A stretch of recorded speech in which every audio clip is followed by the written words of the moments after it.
May 2025.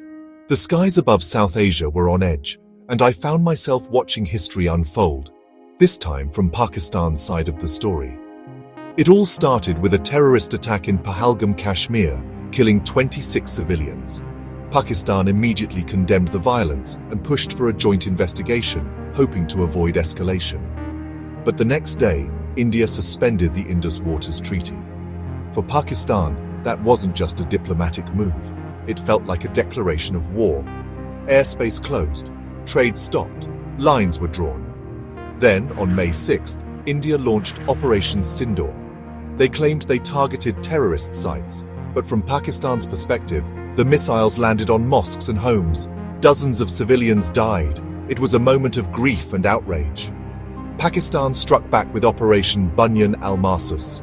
Our Air Force scrambled J-10C fighters and in a matter of hours claimed to have shot down 5 Indian jets, including 3 of their advanced Rafales.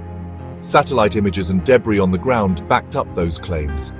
For many, it was proof that Pakistan's new Chinese-built systems could stand up to the best. But the fight wasn't just in the skies. Cyber teams tried to disrupt India's power grid.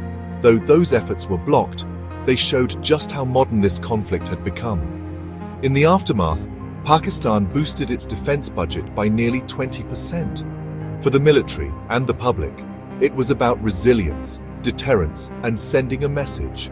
We're ready for whatever comes next. That's how it looked from Pakistan's side.